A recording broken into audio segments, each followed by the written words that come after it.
Yes, I remember. I saw you. Like, So the next day, I have a missed call, and I check it and say, "Oh, Frank called. Yeah, let me." and you And called then I back. looked, and it was like, and it was, I'm sitting there going, it was at like 7:30. Well, he is one of your constituents, you know, technically. He will find it. Okay, we all ready to go? Yeah.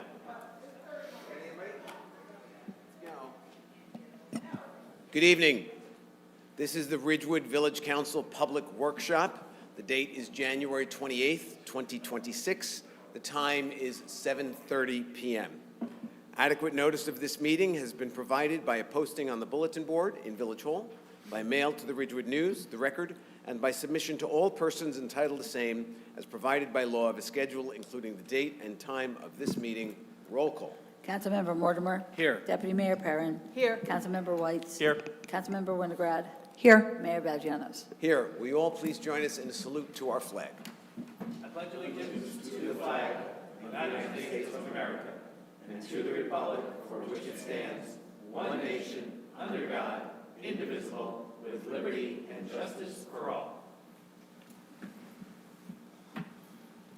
And let's go right to public comment.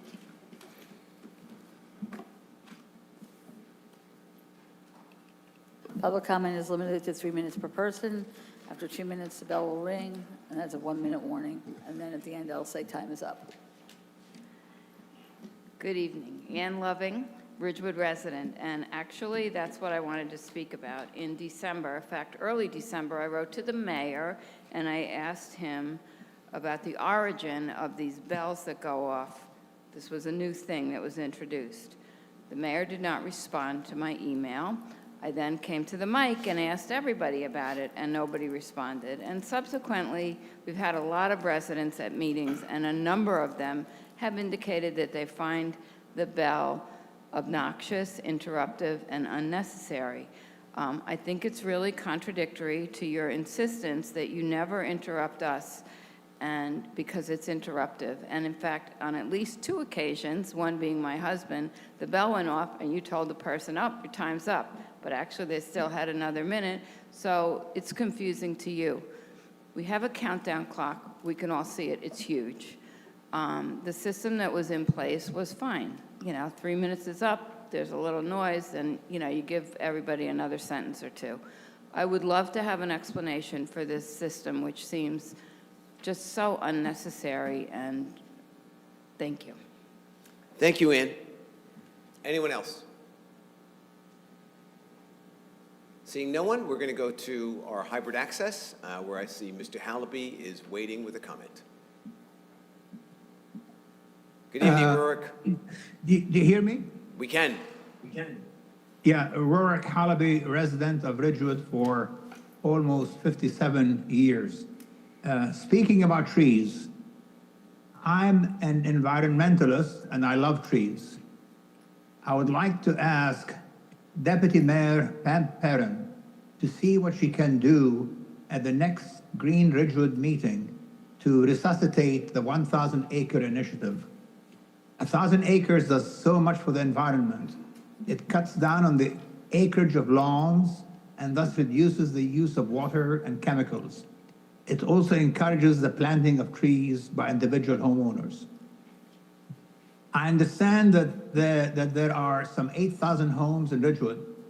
If half the homeowners plant a tree a year on their property, that's 4,000 trees.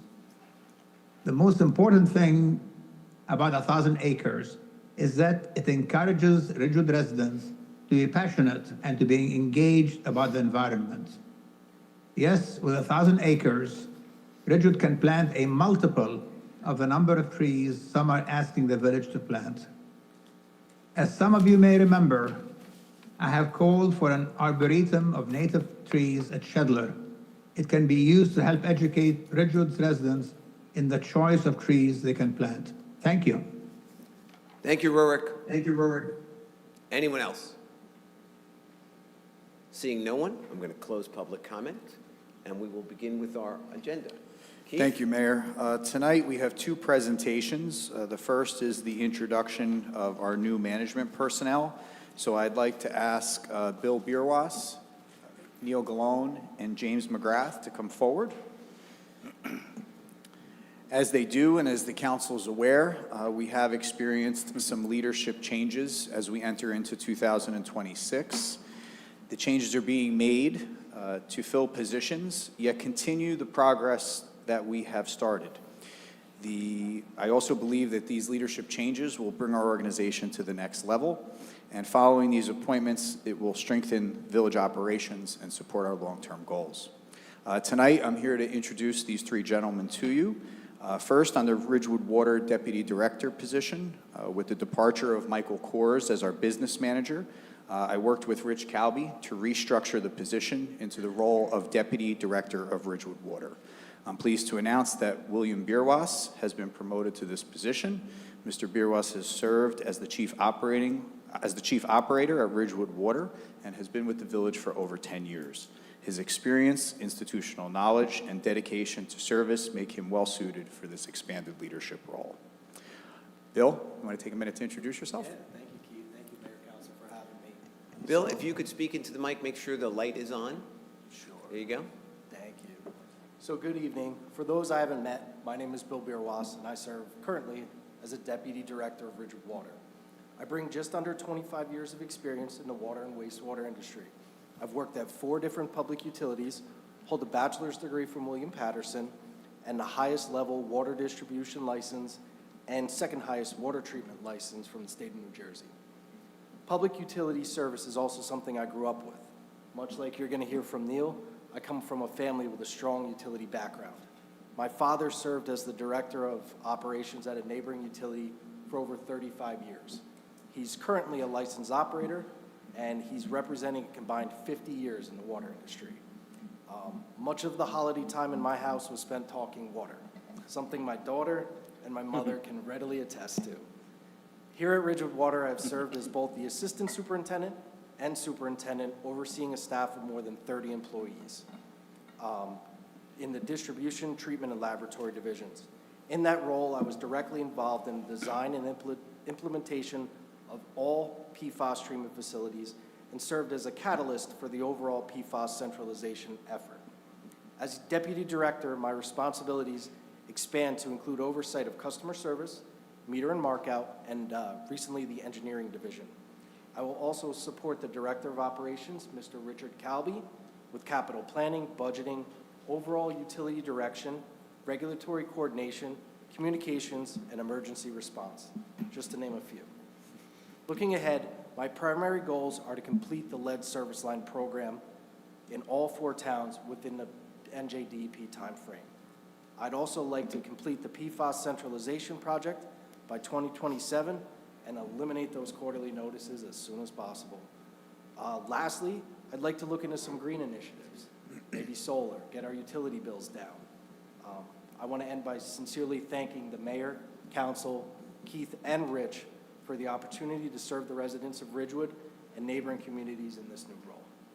Thank you all. Thank you, Bill. Bill, I know I speak for the entire council, and they can speak for themselves. I am personally very, very excited that you are the new Deputy Director of Ridgewood Water. We are very fortunate, as are the residents of all 4 service towns, to have you on board. It's like having a number 1 and a number 1A right there. So we're pretty happy about that. Would you take a moment, however, and introduce your supervisor, who is seated in the back there? That's what I was going to say. This is the Director of Operations of my household. Yes. It's Amelia Bierwas. This is my oldest daughter. She's 8.5. Hi, Amelia. How you doing?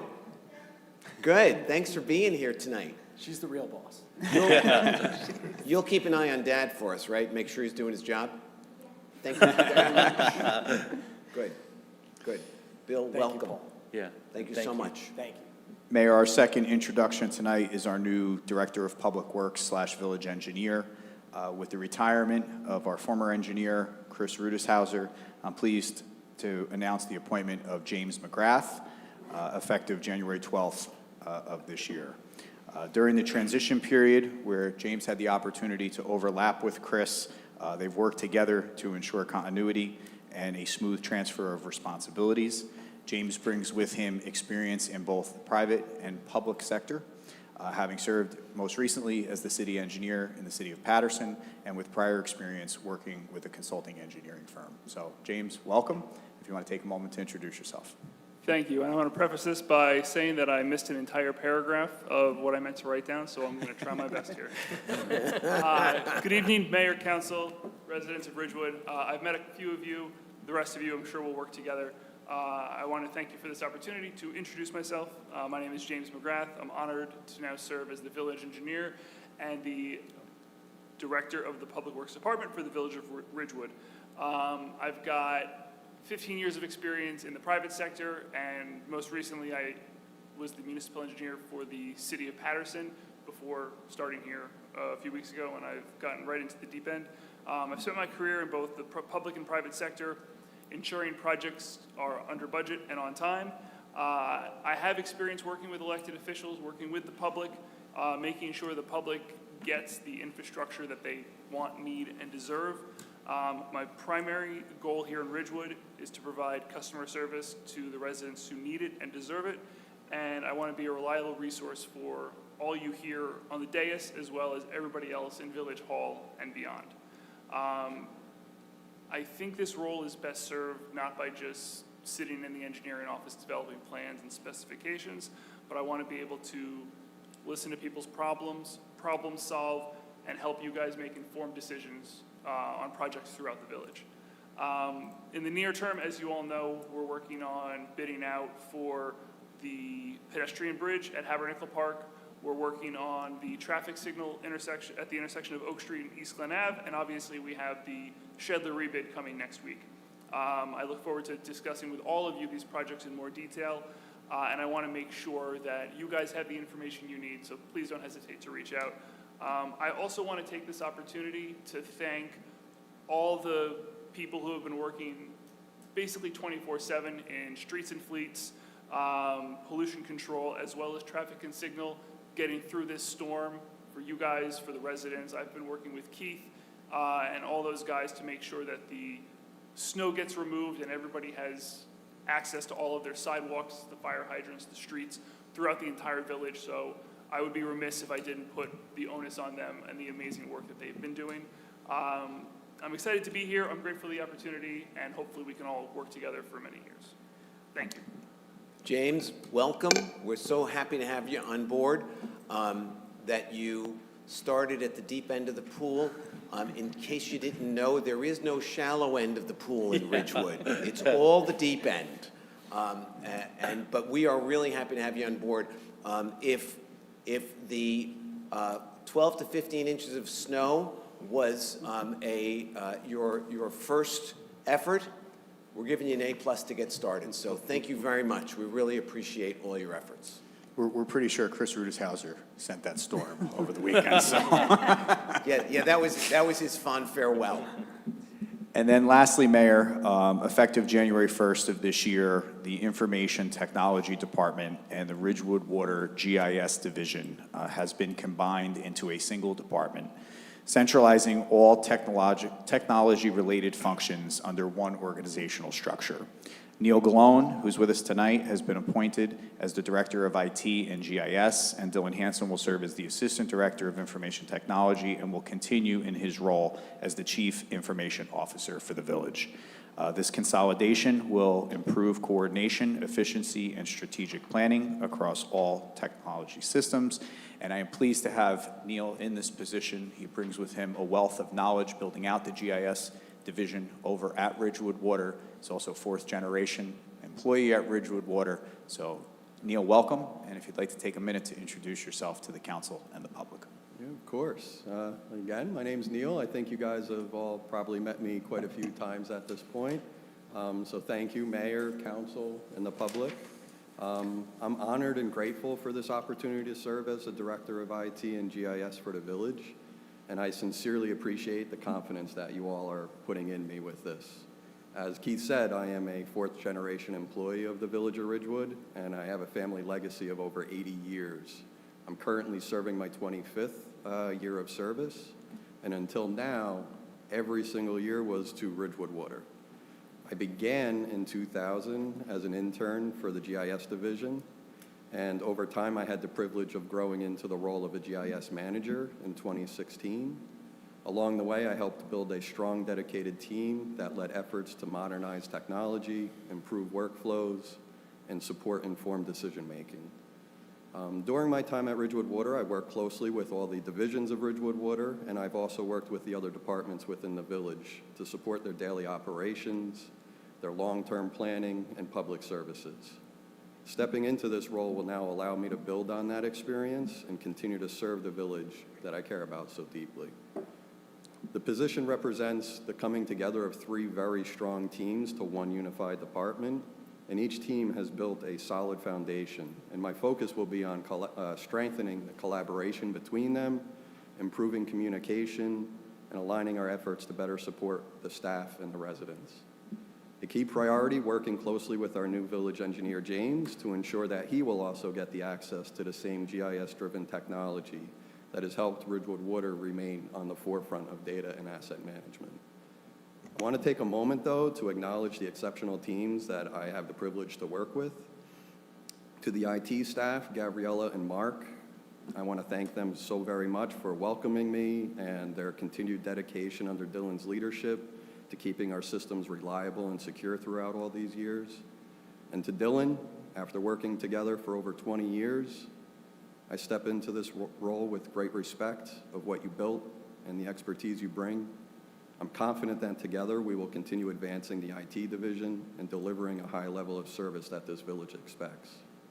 And to my GIS team, Christina, Cheyenne, Alec, Alex, and our talented interns, probably had about 15 of them so far. I'm very proud of what we built together, and I look forward to extending that same level of excellence throughout the rest of the village. I'm also honored to now lead the Ridgewood Water SCADA system, which is something my father began 30 years ago and ran and led until his retirement. Aaron, I am now excited to work alongside him as he carries the responsibility forward, and I'm confident that me and him together will be able to continue building on that strong foundation that my father started. I look forward to working with our administration, department heads, and the staff as we continue to modernize our technology and delivering services to this community. And thank you, and very proud of this position. Neil, welcome aboard.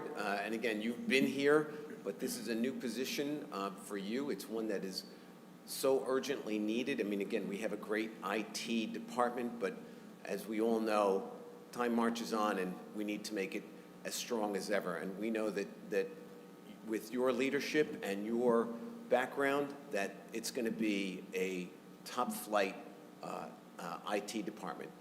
And if you could spend a little time helping me with the new operating system on my iPhone, I would greatly appreciate it, because I'm really, anyway, we'll talk later. I am an Android user. We might have to defer to the actual IT department. We're going to have to get another guy. Sorry. But gentlemen, thank you all. Let me tell you, it's all about leadership. And you guys have huge departments, huge responsibilities. We are all incredibly comfortable and appreciative of your leadership, your abilities, as we go forth from this day on. So thank you all so much. Let's give them a round of applause, everybody.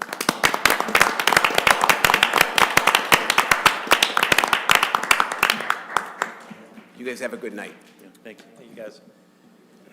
Mayor, our second presentation tonight started just about a year ago this week during a budget meeting where we started to speak about improvements to our senior program and to the physical plant downstairs in the community center. I'm very pleased to report that tonight we will have a presentation from Nancy Bigos, our Director of Parks and Recreation, and Gwen Hawk, who's representing the Community Center Board, on the work that they have put in to work with the folks, our friends at Ridgecrest, to put together a grant agreement that's going to be presented to the council tonight to make those set improvements downstairs to the community center space. So Nancy and Gwen, if you'd come forward. Oh, Liz, are you coming up too? And Liz Cloak, also from the community center board. Everybody, bring the whole team up. Yeah. Sheila, Deanna, come on, Come on. come on. You're all a part of this. Let's go.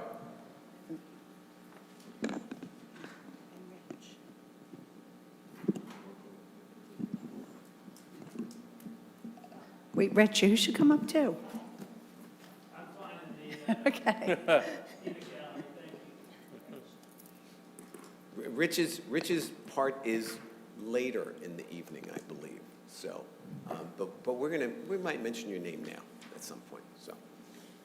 Ladies, thank you all so much for being here. If you would just take a moment to introduce yourselves before you begin the presentation.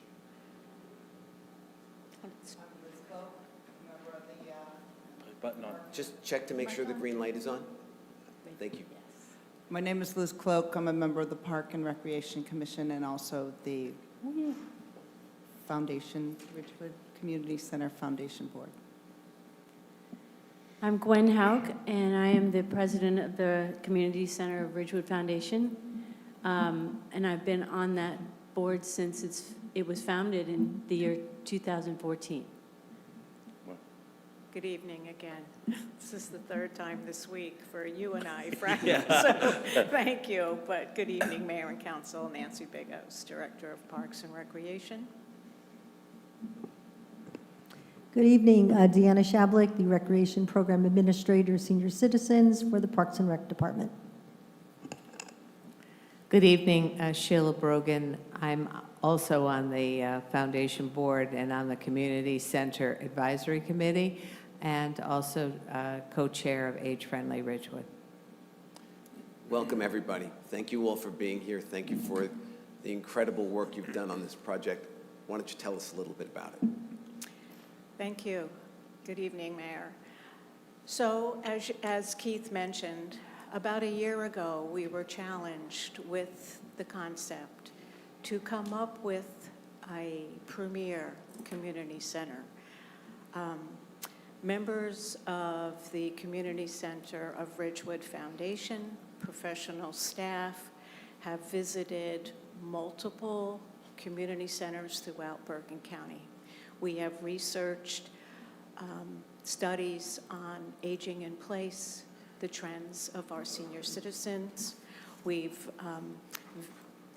investigated new and innovative products, where we are, where we should be in the future, what our senior citizens' needs are, how they like to socialize, what programming ideas are important to them, their health and fitness needs.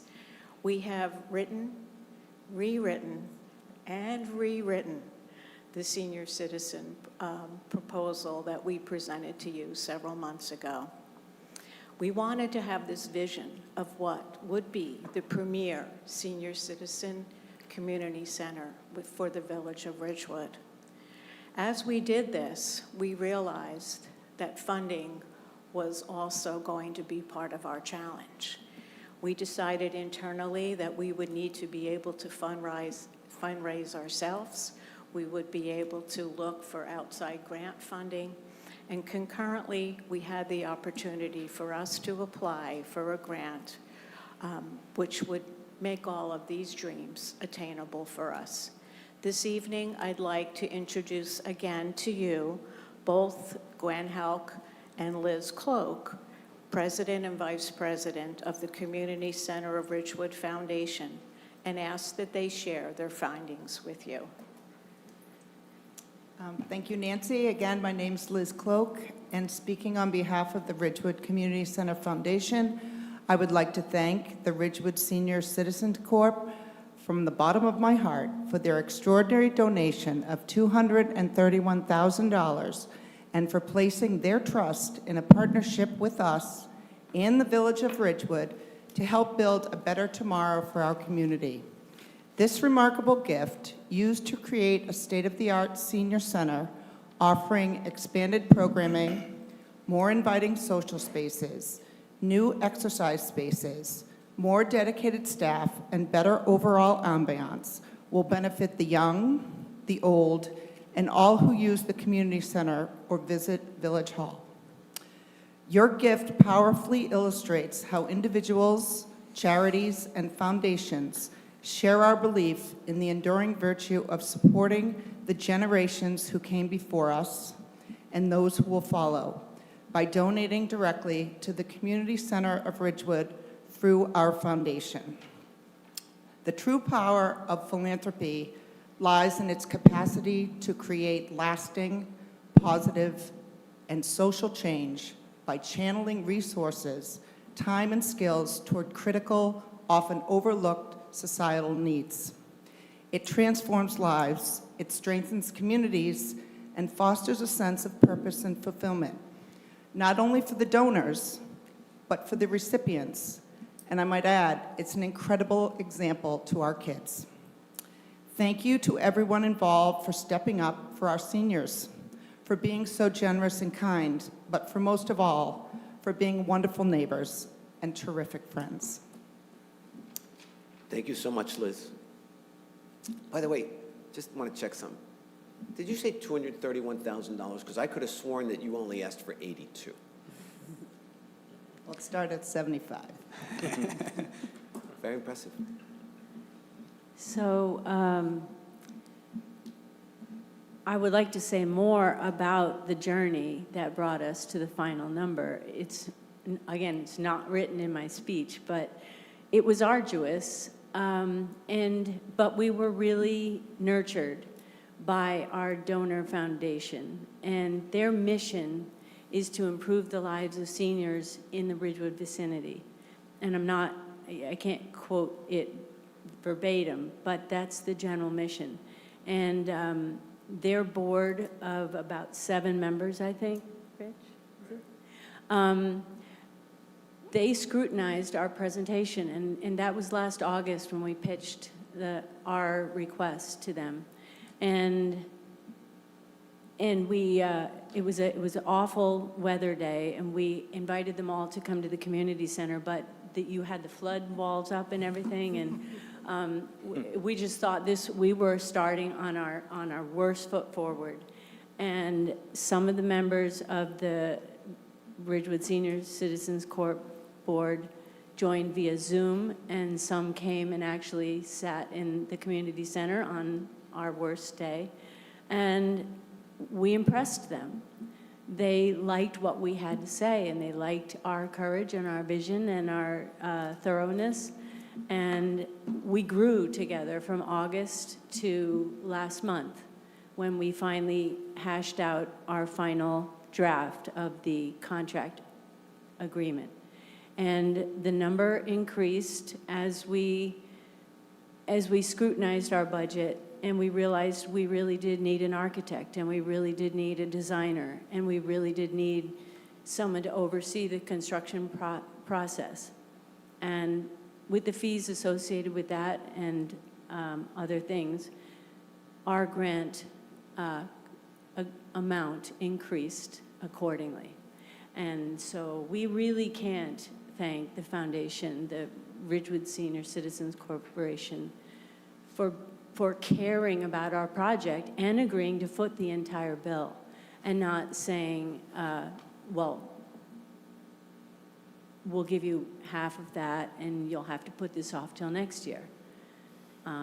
So thanks again, personally and professionally. And now I'd like to thank all of you up there for encouraging us and promising to back us and giving us, and our donors, the sense that this was going to be a collaboration that would enable the project to move forward every step of the way. The fact that in, I believe it was March, when we told you about this project, you unanimously supported us. I thought that across the board, from the clerk to the council to the attorney to the manager to the people in the audience, it looked like this was a really positive thing for our village. And working with you and working with Nancy and Deanna, the staff, has been an honor, and it's been a pleasant experience. But I'll read my speech now. For more than a decade, our dedicated Community Center of Ridgewood Foundation members have been raising funds specifically for the community center's budget, a critically important component of the village budget that can too easily be overshadowed by competing needs. We work closely with the Community Center Advisory Board, who communicates project or programming needs, and we raise money through multiple annual fundraising and outreach events. The Community Center truly resides in the heart of our village. It is a place where residents of all ages, especially our most vulnerable, should be able to reliably and affordably access local resources. This incredible gift that we are receiving today is the seed planted by one huge forward-thinking group of senior citizen advocates, the Ridgewood Senior Citizens Corporation, which the Community Center of Ridgewood Foundation and the Village of Ridgewood will continue to nurture and grow. With our deepest gratitude, the Community Center of Ridgewood Foundation thanks you. And we are, as a group, myself, Liz, Beth Abbott, the secretary, Claudia Fortunato, Sheila Brogan, Lillian Blood, Joanne Archer, Anna Salerno, and Jean Solomon. Thank you. Thank you, Gwen. Anybody else on this? Well, No, I wasn't really scripted here, but I do want to thank you for putting down that challenge. Because without that, maybe we wouldn't have moved as quickly as we did. But personally, for me, this is a dream come true. Annie Zuzi and I opened up the youth lounge many years ago, and then through a series of coincidences or whatever, I was able to continue to work on the community center. But really so important to our older adults who live in Ridgewood, to have a place to come, to socialize, to really assuage loneliness, to have a meeting place, a purpose, activities, and the dream of opening up our activities and having more of our seniors participate is really the driving factor of doing this. And we're so grateful to the foundation for their support in this dream come true. So thank you, and thank you to Gwen and to Liz and everyone on our committee who really contributed to the thought. And I'll leave this with you, that through the year 2030, 10,000 people across the United States turn 65 each day. And so this is a growing segment of our population. We're already at about 25%, I think, or 24% of older adults. We want vibrancy, we want an intergenerational community, and this really helps us to be there. So thank you for that. that is so incredibly well said, Sheila. And I will tell you that while the gauntlet was thrown from this dais, every one of you picked it up, embraced it, and were Johnny on the spot on every inch of it. I mean, I think that happened in February, and you came to us in March. And I saw the work that you did on this, and it was truly incredible. I think that, correct me if I'm wrong, but I think that through this program, our programming for seniors is going to increase about threefold from what it currently is, which is amazing.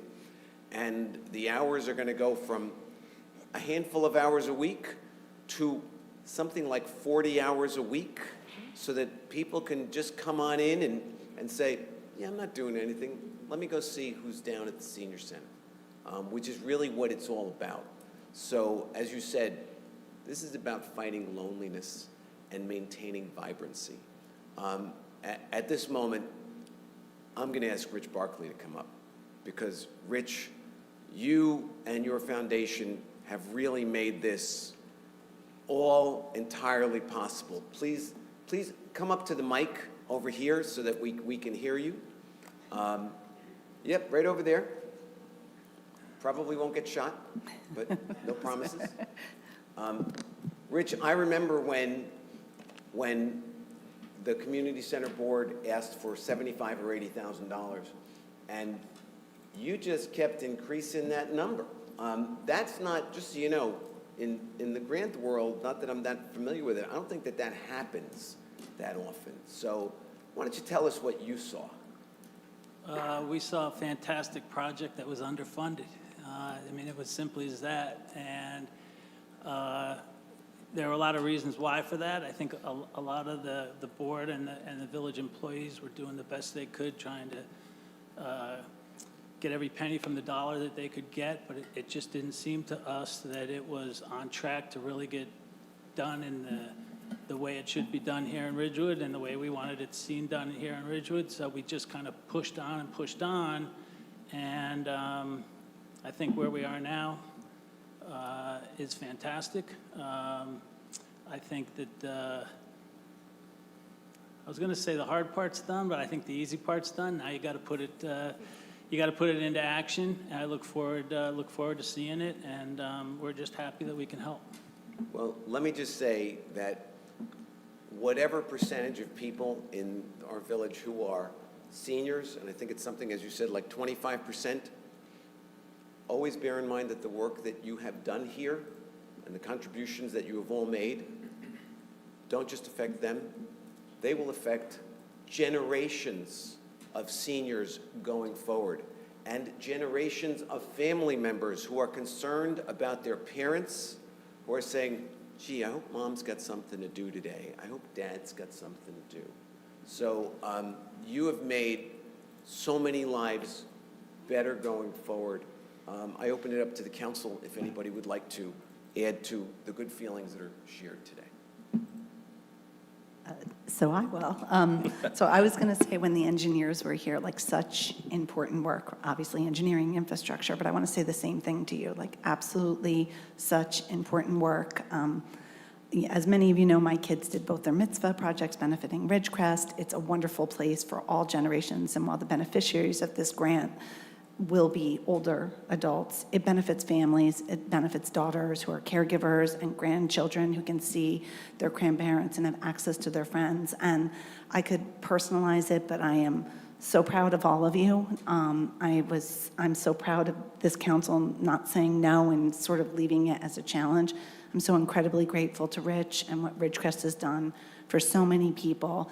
And I'm just so proud of all of you. I think it's such a great thing for Ridgewood. And again, I tell my interns all the time, they watch these meetings, and you just heard from highly technical engineers who do great things. And this is a great thing for our town, and I'm just beyond impressed. And Sheila, I love that statistic. I've been using it all over. And as America gets older, Ridgewood's going to be the best and the first on making sure Ridgewood residents have the best and the first access to all of this. So thank you. Thank you. I can't wait to bring my mom and my kids, and thank you. As a senior citizen myself, I really look forward to seeing your programs blossom because I'm going to participate. Anybody know what night bingo is? Just, never mind, we'll figure that out later. Yeah, no, I do just want to echo all the kind words that have been said tonight. This is just a wonderful, wonderful thing in an area where, one of the few areas I think Ridgewood was behind a lot of the other towns, a lot of the other municipalities. There really are very few higher purposes than taking care of our seniors, and not just taking care of them, but providing them quality of life, which is precisely what this does. I want to thank the donors. I want to thank all of you for the amazing work that you've done and will continue to do.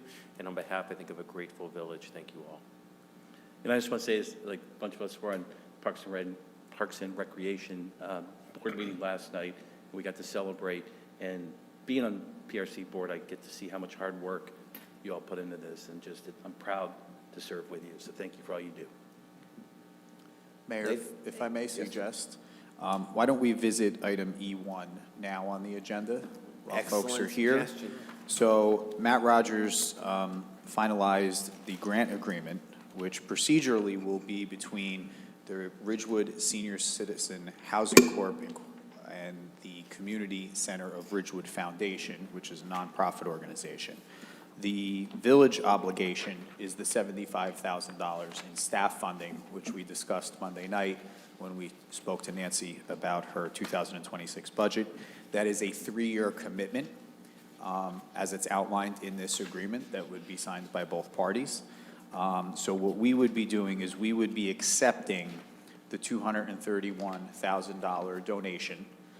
It would come in over a period of 3 payments, one at the inception of the project, one mid-project, and one at the conclusion of the project.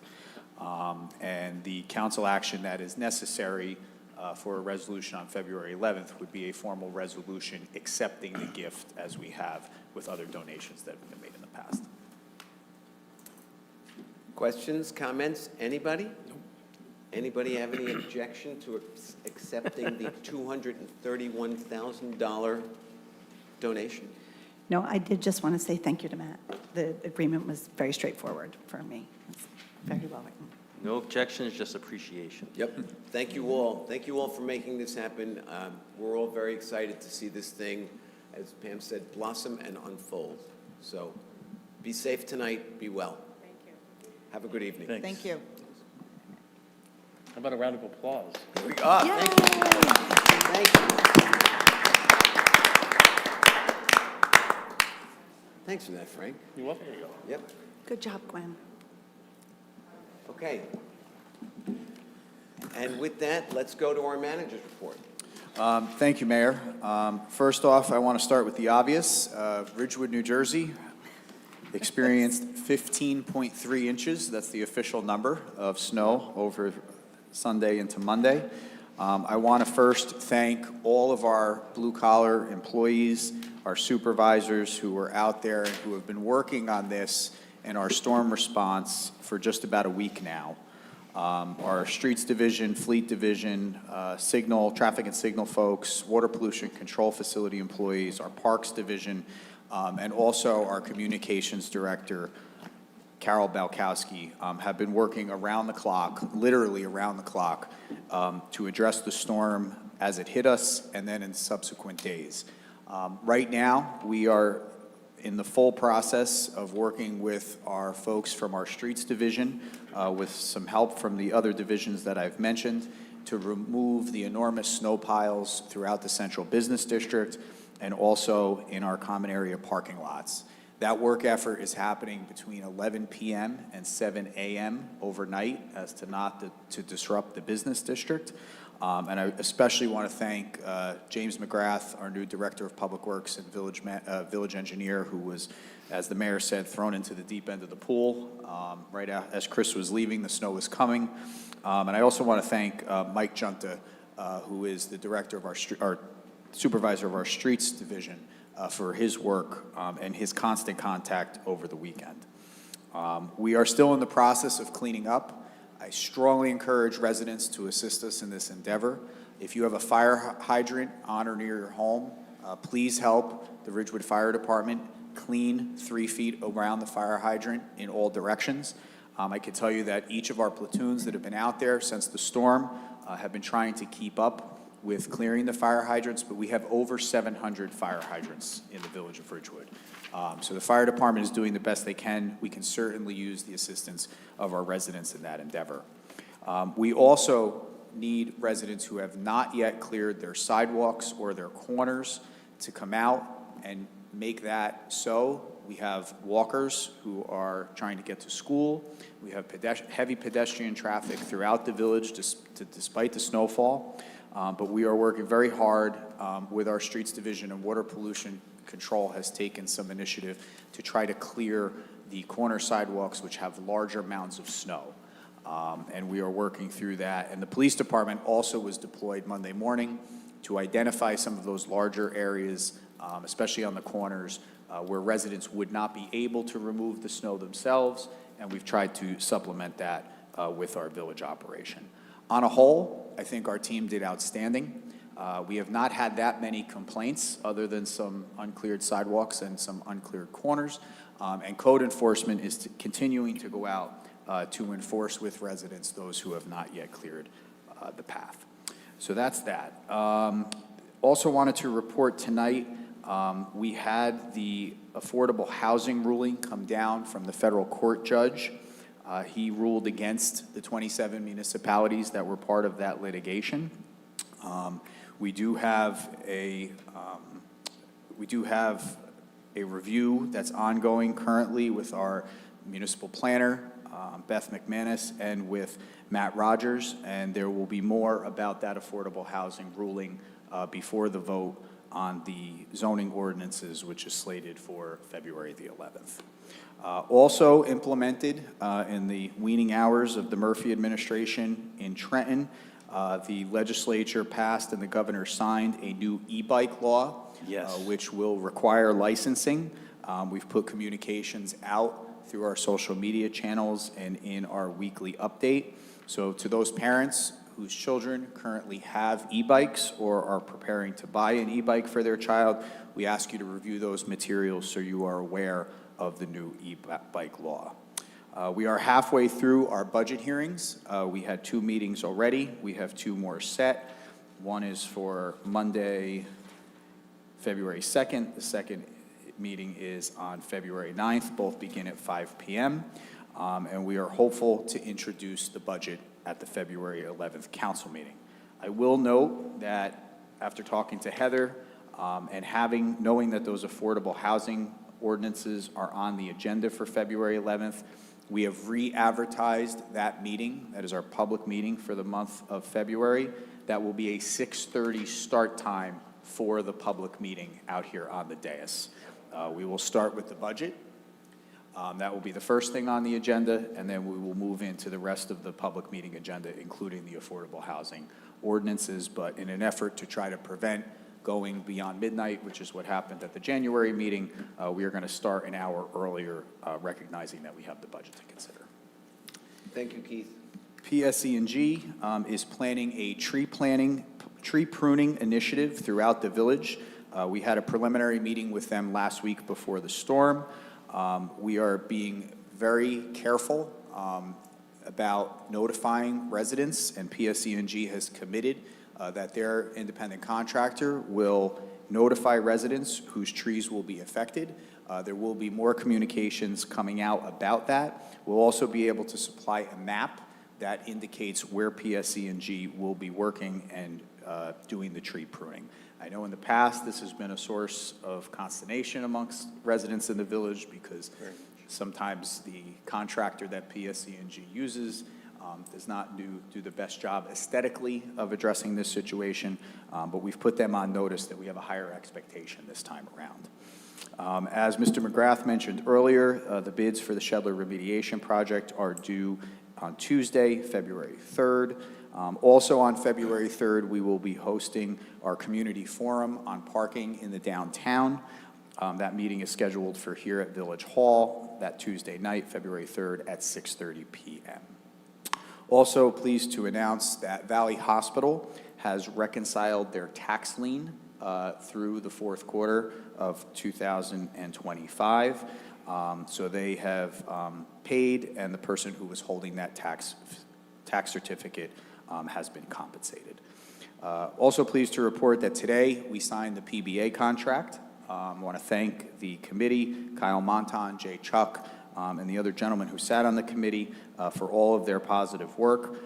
This year's cost of living increase is 1.5%, and those numbers will be dictated into the budget as we prepare to introduce that on February 11th.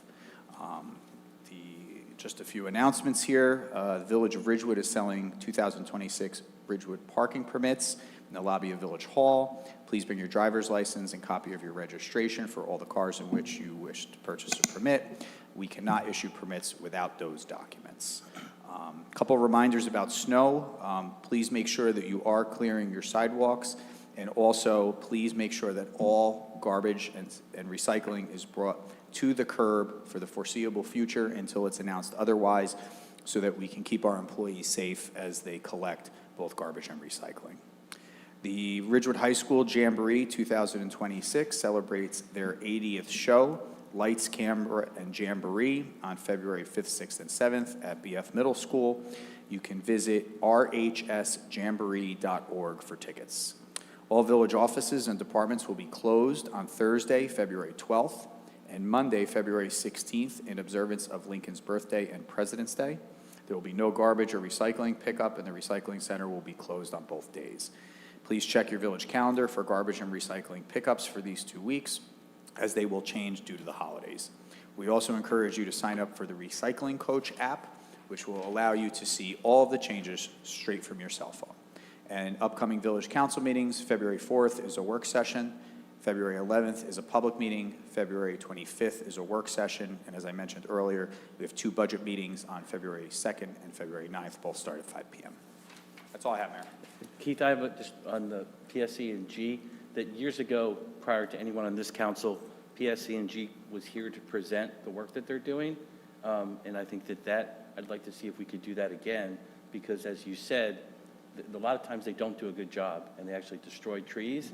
And if possible, I would like them not only to give us a presentation, but so the public can also respond to that too. So that's the first time I've heard that there was a public presentation made prior. Yeah. I wasn't aware of that. 100%, that was me as a resident who saw that. I can make the ask. I can't guarantee that they will accept, but we can certainly ask them to come to a council meeting. Okay. And then second, another reminder to add is to make sure that everyone's taking all the snow off their car, especially off the roof, because of how dangerous that becomes. And Keith, I have a question. The e-bike law, does that include scooters? Yes, it does. Good. You mean like scooter, Like electric scooters? If it includes a motor, I believe falls under Anything the that law. is motorized? Yes. Got it. Good. Thank you very much. I do want to say, because we're all together and it's a work session, the fact that we got the meeting with PSE&G is big time.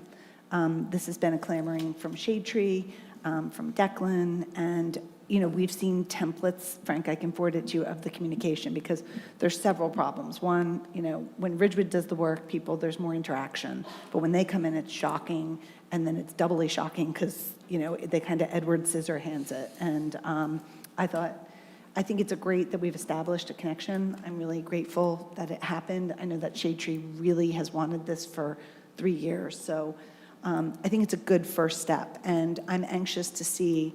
They have a fairly large area, and when the letters go out, we should be prepared. They're not our communications, but we're going to help them in communicating their PSE&G message. But for the residents, this is going to be some tree work that we don't have full and total say in. But I think the first step is making sure that it's communicated so it's a lot less shocking, and that they interface with our Declan so we can have more of a say, particularly. I think more than communication is that they can't just, I'm blaming the subcontractors that just go out there and do, I would say, a poor job.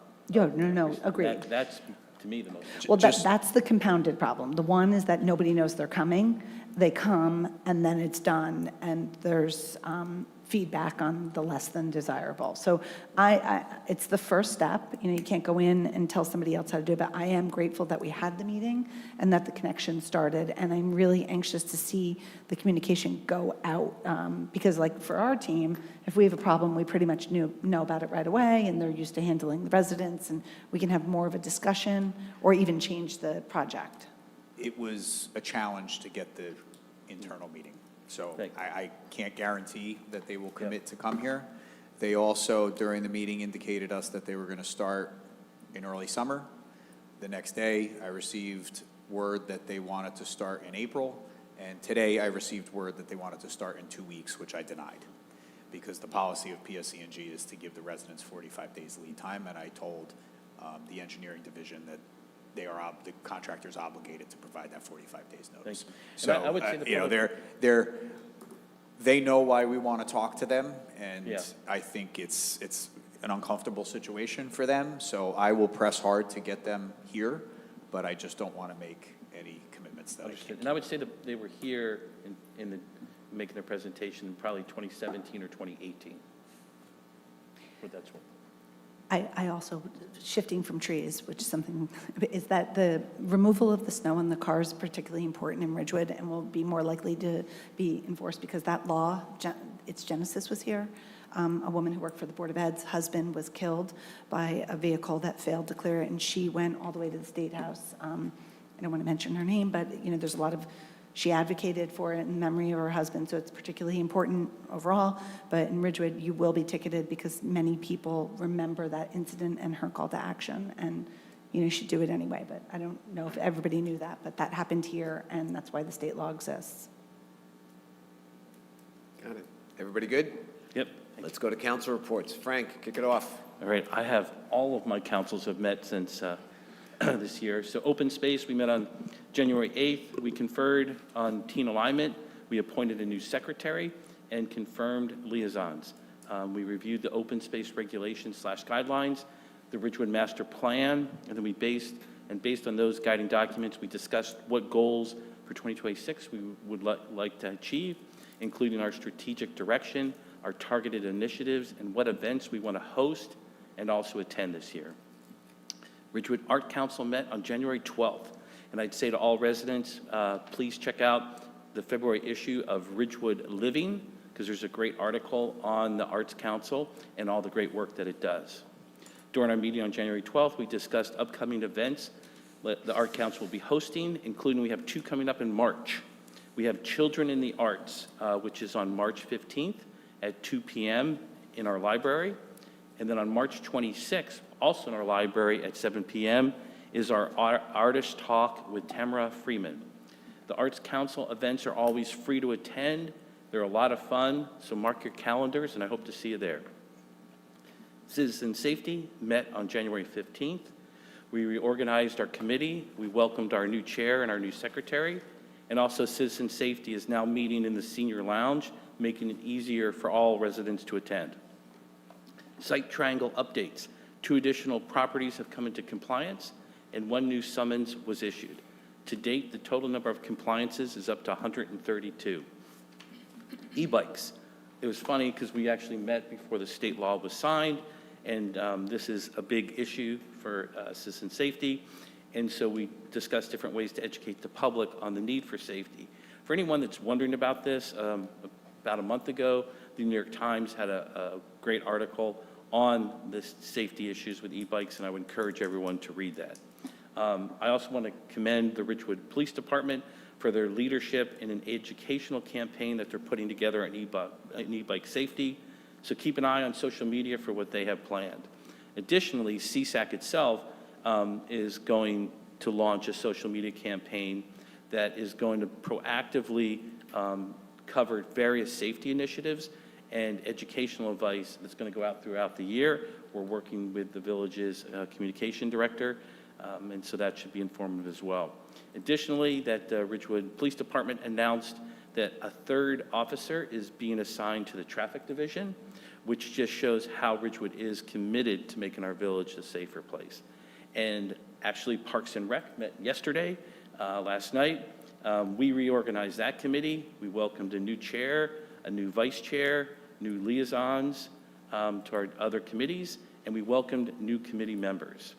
We discussed projects that Parks and Rec has planned for 2026, including new sunshades at Graydon, the new playground and pavilion at Kings Pond.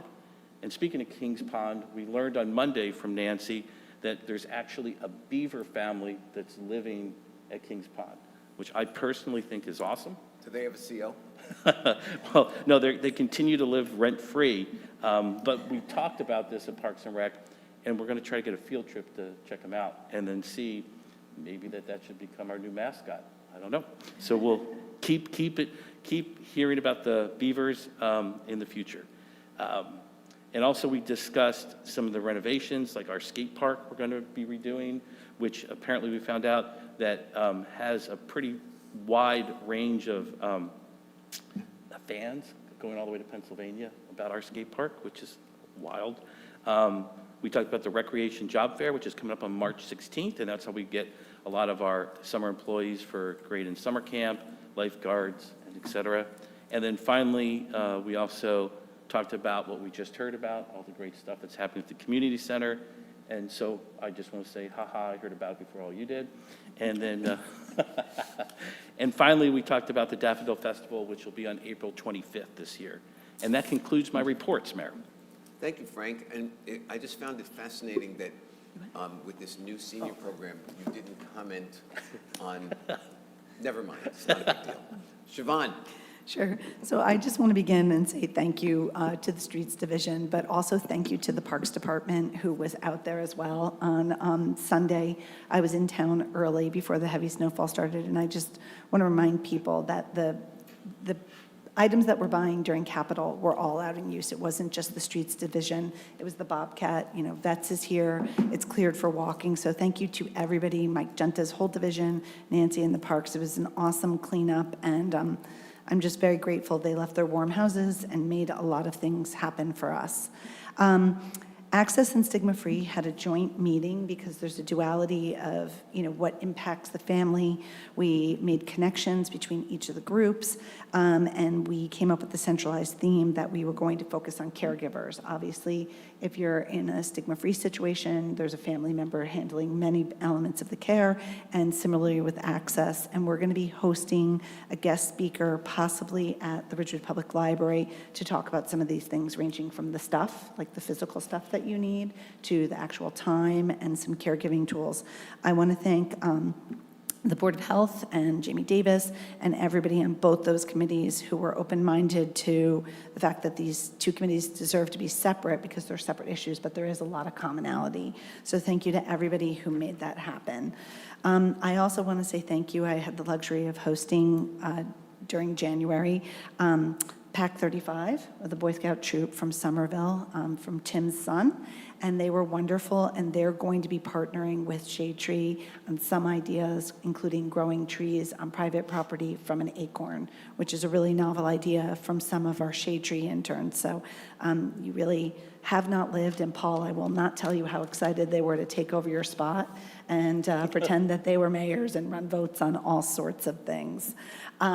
I also had the unique opportunity to meet with several residents in town regarding parking for those who live in some of the older buildings in town. And I just want to remind people, we're available to discuss any situation with people, but the Walker report that's coming up is going to be very beneficial to people who live in town, work in town, commute in town. And I want to thank Rachel, who put together that meeting, and everybody who attended. I certainly learned a lot about different types of parking, like 8 to 8, and some of the residents that live there and some of the amenities they're looking for. And I want to thank Heather, because some of them were unaware of the things we currently offer. I equally want to say thank you to the MLK committee. While I could not attend the events, I did have the luxury of meeting the whole committee for an annual lunch after, and I want to thank everybody who worked on it for a vibrant lineup and for people who were able to donate. Ridgequest was the beneficiary, so thank you to everybody who made that happen. Shade Tree met. We have a lot of novel ideas going on. We're beginning the process of, we have a sample of the door knocker and the door hanger, so we get better interaction with people when their tree is cut down or when they're selected for it. We're also beginning our process to the Daffodil Fest and discussing which trees will be given away and how to do more engagement. I want to thank everybody from Shade Tree. We are meeting with GIS because there's some questions about the meandering right-of-way and where we can plant in different areas. I want to thank Neil Gallone for setting that up. And the next Shade Tree meeting will be February 10th at 7:30 in the Garden Room. I wanted to let the public know that several of us from the council are pleased to be attending the Historical Commission's Award. As some of you know, this council nominated Isabella Altano for the Historical Society for her work on the Shedler House, and she received it. And several of us will be taking another road trip on March 18th to receive the award. I want to thank everybody, particularly Isabella's family and Heather and Pam, who helped with this. We're very excited.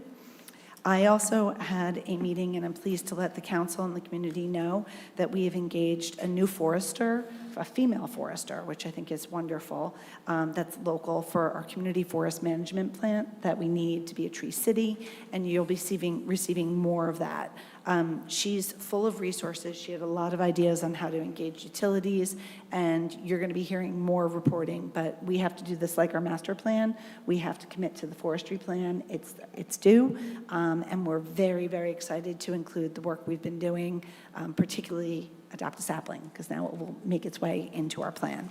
And almost lastly, we had a World Cup watch party meeting. I want to thank RSA, the Maroons, and RASA. And they're looking at two potential events within the community. The first would be for the first USA game. And remember, all USA games are played in California. That will be at Van Ness and that's on June 12th, and they're working with the Guild. It's going to be a great time. It'll hopefully drive some commerce. And then the second one will be here on Vets Field on June 19th, and that'll be a kickoff to the Maroons Father's Day Tournament. I want to thank everybody who is donating, making this happen. Our next step is going to be meeting with the police, but these are very well organized. They want to cultivate and promote the love of soccer, but also foster a sense of community through this watch for our country and locally. And lastly, just a gentle reminder, we did not have our January Fields meeting, but we will be meeting February 3rd, 8 a.m. Get ready, Keith, on Tuesday for Fields. And that's it. Thanks, Siobhan. Evan? Great, thanks so much. I'll be brief. Library met last night. We had our review of the budget from last year and the final sign-off. We also discussed our budget for the year coming, the request that was made the other night at the budget meeting from the library for funds, and welcomed one new member to the library board. Cash Rochelle met actually just right before this meeting. We've started kicking off the process of booking bands, booking some of the sound folks, starting to get our budget and especially our advertising in order. Really want to thank Gail McCarthy for leading that group. Really wonderful group of volunteers. Should be another great season at the Cash Rochelle. And finally, on Martin Luther King Day, I had the privilege of going to a Boy Scout, Eagle Scout ceremony. I want to congratulate Matthew Moonji and Patrick Lynn, two really wonderful Ridgewood High School students who both were awarded their Eagle Scout Award. I had the honor, and it was a true honor, to present to them certificates on behalf of the village and the fire department, and just be part of an otherwise really wonderful event. That actually sounds like a lot of fun. I've been to those things, and those Eagle Scouts are exceptional young men. I could not agree more. It's just shining, just really bright shining stars. If you ever lose faith in the future, go to an Eagle Scout event. That's very well said. Yeah. Thanks, Ev. Pam? Well, I was lucky to go to Florida while the storm was happening. And I came home, and I couldn't help thinking that the village looks so clean. It reminded me of The Cat in the Hat Came Back by Dr. Seuss. If you've ever read that book, it's where he blows all the snow away. So that's what all that hard work that our crews did reminded me of. I also want to thank the Interfaith Council, the MLK committee, because I went to all their events for that weekend, and they were so thought-provoking and so well-planned. And I urge anybody to attend those events next year. The Planning Board will meet on February 3rd here in this room at 7:30. There is only one issue on the agenda. It is the ordinance that the council was talking about recently to vacate property at Grandview Circle. And that is pursuant to an agreement with the neighboring property owners that they can have the property from now on. And let's see, Frank, Earth Day is April 26th. It's a Sunday. Gotcha, thanks. And Green Ridgewood and the Green Team will be meeting on February 4th down in the Senior Lounge at 7:30. That's a Thursday night. And the collaborating committee for the Earth Day project with Frank and me and Nancy Bigos and representatives from the Conservancy for Ridgewood Public Lands and some of our other directors of departments, Sean Hamlin and Rich Calby. We are continuing to plan for the Earth Day event. And that's all I have. Thanks, Pam. And let's get right to our agenda. Keith? Thank you, Mayor. Tonight, we do not have anything under Ridgewood Water, nor do we have anything under parking, so we'll move right to item C, which is the budget. Items 1 and 5 were removed from the agenda as they do not need council approval.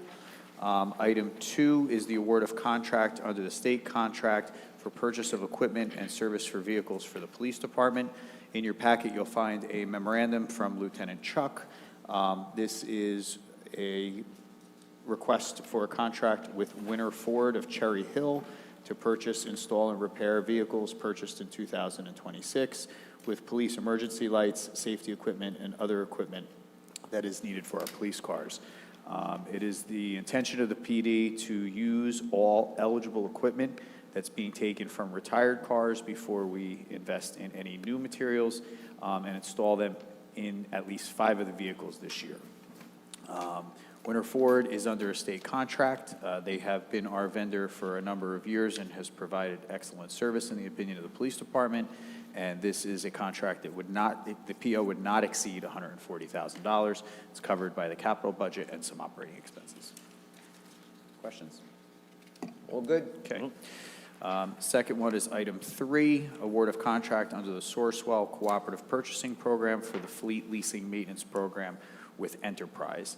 This is also a memorandum from Lieutenant Chuck, and the police department is requesting that we extend the fleet leasing agreement with Enterprise Management and authorize the addition of several police vehicles under the program for 2026. This year's replacement cycle is the leasing of 4 patrol vehicles, 3 Ford police pursuit vehicles, and 1 Ford Expedition. The vehicles will replace units that have already been taken out of service due to major mechanical failures and are critical to maintaining adequate police patrol and supervisory coverage in the village. These are all 5-year leases. Total cost not to exceed $200,000. And again, this is a Sourcewell cooperative contract. Everybody good? Yep. Let's go. Okay, item 4 is award of contract under the Educational Services Commission of New Jersey Cooperative Purchasing for the Security Systems Vendor and Access Control of CCTV. Again, a third memorandum from Lieutenant Chuck requesting that we continue to use Open Systems Integration as the village's security vendor for 2026. He does outline the various security initiatives that they would undertake. They have served since 2025, and they have been proven to be a highly capable and reliable partner. The police department has developed an effective working relationship with the firm, and they would like to continue the partnership in 2026. The village currently operates a security infrastructure valued at approximately $2.5 million, consisting of more than 350 cameras, doors, monitored access points across multiple buildings and parking facilities. The system requires software updates, hardware maintenance, and system monitoring, along with licensing renewals. Several major projects are scheduled for 2026, including upgrades to fire safety doors at Village Hall, implementing panic, burglar, and expanded access control for sanitation fleet and other village offices to ensure employee safety. This is a contract not to exceed the purchase order $220,000. Everybody good? One comment Go. that, and this also ties into Neil's new position.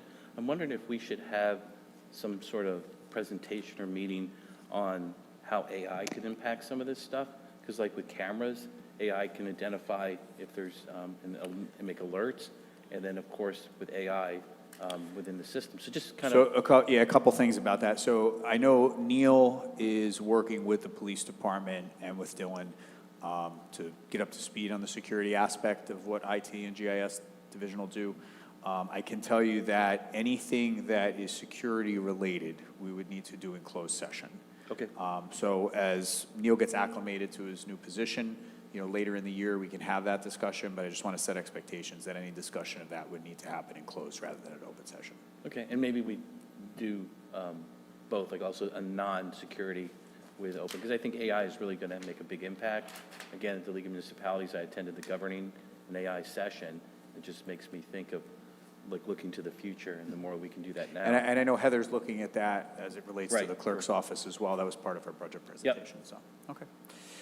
Next item is item 6, which is to authorize payment for a partial refund of a tax court judgment settlement on Franklin Turnpike. Total amount $50,000 for the remainder of the year to be applied to credits in future quarters. Any questions? Everybody good? Okay, and lastly, under policy, we have an amendment to Chapter 190 of the code book, and this has to do with blade signs. The most significant change, and I can defer to Matt on this as well, is item B in the add section. This will change the language to no more than 2 blade signs, each of which shall be located no closer than 20 feet away from one another.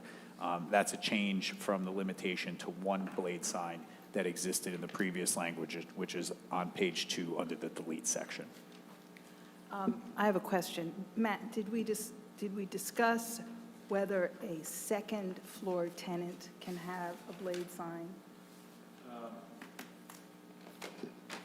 if it was discussed, I don't believe there was ever a consensus. I think the intent that had come out of the ordinance committee was that, no, they didn't want to go that way. But it's certainly something that can be considered and amended later, but I think at this point in time, the last time that we discussed it, I didn't think that that was something that there was This does not change the second floor. If you look at the first sentence of section It says B, ground floor only. each business occupying space Yeah. on the ground floor of a building is permitted. Right. Right. Yeah, I'm pretty sure we talked about that at the ordinance committee meeting, and there wasn't a consensus with regard to a favorable position with it, but it can always be revisited. Yeah, I checked my notes and I didn't take any note of it. No, I didn't think it could. Okay. And my recollection is the same as Matt's, and again, I agree. I think that that's something we might want to take a second look at, because there are some retail restaurants that are moving to a second floor. So we'll see how that goes. So the question becomes, do we want to move forward with this, or do we want to send this back to the ordinance working group to consider the second floor, or do we want to do that as a separate work effort?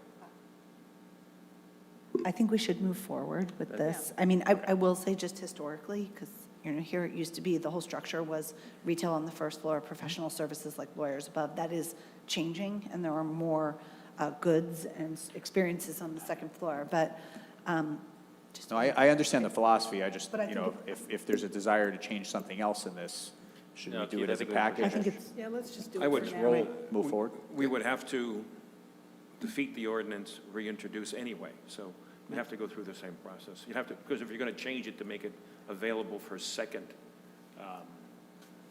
maybe not, maybe we're not that far. This is just, It this is hasn't been before introduced introduction. yet. This is before introduction. Yeah. and I think mathematically, you'd be tight. If everybody wanted to do it, you'd be in trouble with the 20, I like the 20 feet. I think that's good. It's one storefront. I think they're super charming, but you could run the risk of clutter if you put them closer. There are only a handful of second floor businesses that might be interested in this, and we have yet to hear that any of them would want it. So move forward with this Yeah, why version. don't we move Okay. forward Yeah, with let's this, roll. and then Okay. we'll deal with anything else that comes Okay, along. so this would be listed for introduction on February 11th. I do want to just say this because I'm assuming Pam had this from CBDAC. Blade sides are super charming. They add to the overall appeal, and I think it's a nice subtle touch that you've done, Pam, with them. And I Yeah. just think it's a good job. I think it's totally in keeping with the character of our town. Sure. Same. And Mayor, that concludes my section of the agenda, with the exception of a item for closed session. Great, then let's go back to to public comment. Good evening, Mayor and Council. Boyd A. Loving, Ridgewood resident. With respect to the e-bike situation, I'm in complete support that we need to follow the state's regulations with respect to that. But I think it would be easier to get the message out if we had the Board of Education's cooperation in helping us. I know the parents do read everything that goes out from the Board of Education. I'm not sure if they read everything that is being generated by the manager's office, no disrespect intended. None taken. Or the council pages. So if there's any way you can ask the Board of Education to cooperate and get the message out to parents. I know we have some 12-year-olds on our block who have e-bikes. I believe it's 15 now. Yep. And I don't know if all the parents know this. So if there's any way you can find a vehicle that you can directly get to the parents, that would be very helpful in trying to control this, trying to get people to comply. The manager made some comments tonight with respect to sidewalk clearing. I will say that I noticed that there were many sidewalks that had not been cleared. And I believe it would help if there have been messages that have gone out about clearing fire hydrants, about no parking at certain times, but I don't recall there being any message that was sent out as to what the village code is with respect to sidewalk clearance. And I believe it is in the CBD, they have to be cleared within 24 hours or less, and I believe that the residential property owners have 48 hours.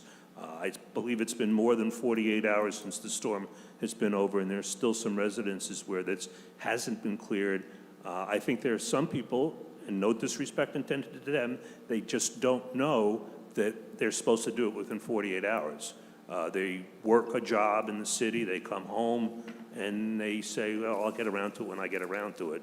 So if there's any message that can be put out prior to the next storm, which I believe is coming this weekend, or predicted that it's coming this weekend, that these are the requirements with respect to sidewalk clearing, that you have 24 hours if you're in the CBD, I think, and 48 hours if you're someplace else. Maybe that would help in getting them cleared. Also, if there is any way that you could post who to call without bothering the police department, that would be helpful too. I believe the code enforcement officer is responsible for this.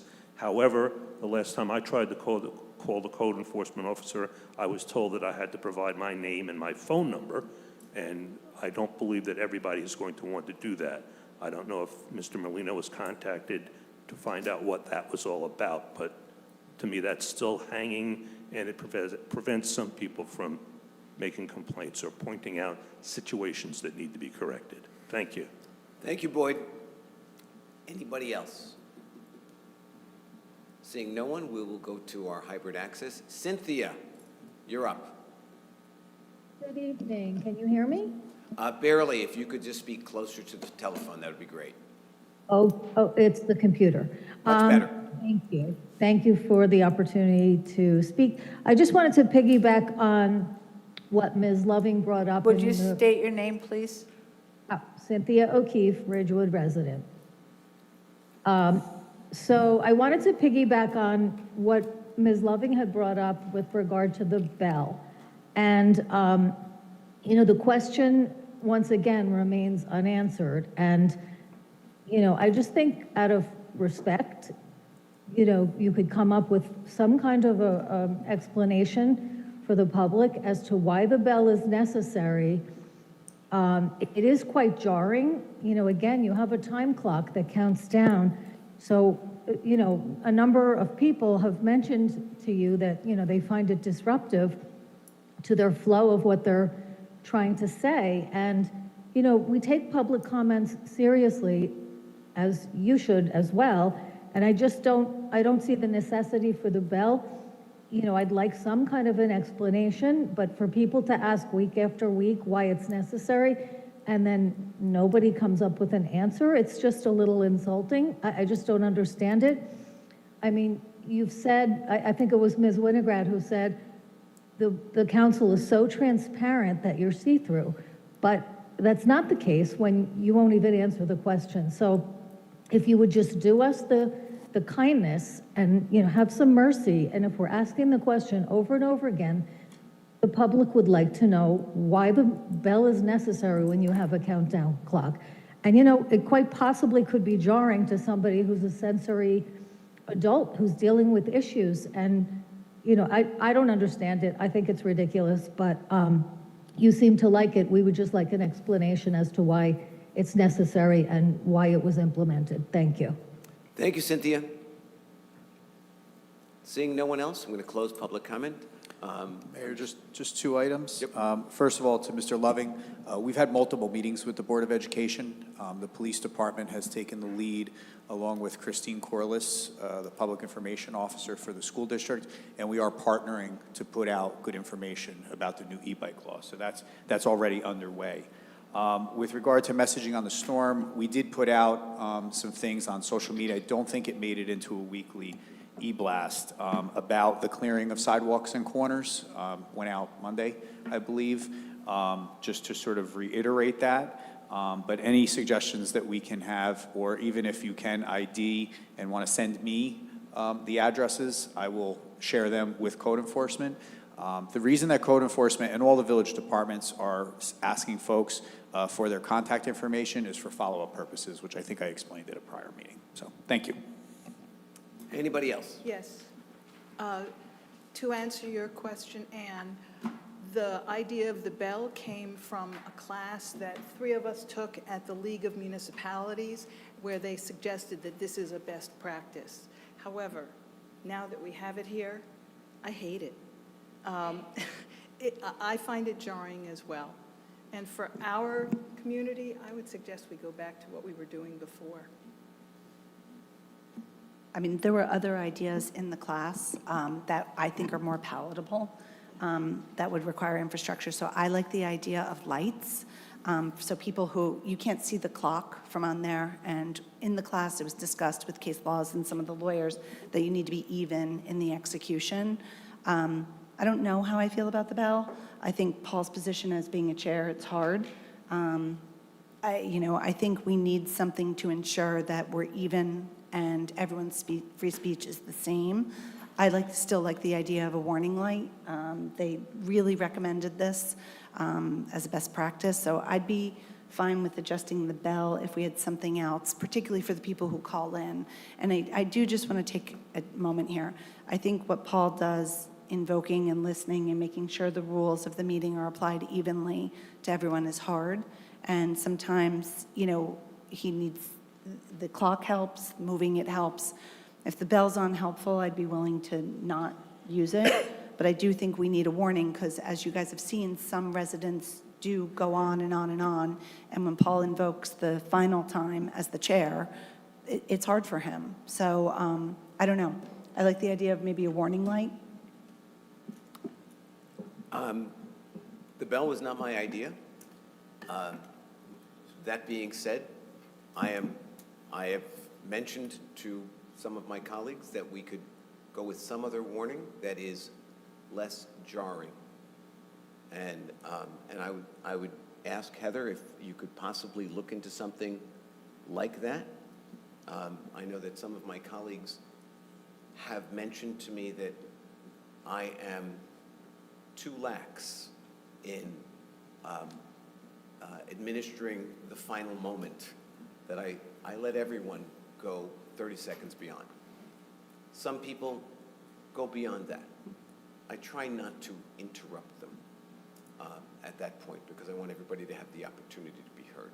But I think we can come up with something that is less jarring. So, Heather, what do you think? Thank you. I will say the big challenge in the takeaway is implementing it for the people at home, too. They did make recommendations, like for infrastructure expensive, not to us, but to other people. And we didn't, you'd have to move the clock and all of that. So if you're watching at home, you can't see the countdown clock. And I think as long as it's even and evenly enforced, that would be a good thing. Good. Anybody else? No. Nope. Good. In that case, we will entertain a resolution to go into closed session. Okay, be resolved by the Village Council of the Village of Ridgewood that the Village Council meet in closed session on January 28th, 2026 at 7:30 p.m. or soon thereafter, as the matter on the agenda can be reached, and the said closed session be held in the caucus room on the 4th floor of the Ridgewood Village Hall, 131 North Maple Avenue, Ridgewood, New Jersey. Be further resolved that the matters to be discussed in closed session are limited to legal matters to include Valley Health versus Village of Ridgewood. This matter is allowable under NJSA 10:4-12 at second. Be it further resolved that the minutes of this meeting shall be made available to the general public once such matters have been deemed completed by resolution of the Village Council. May I have a motion? So moved. Second. All in favor? Aye. Aye. Anyone opposed? Thank you.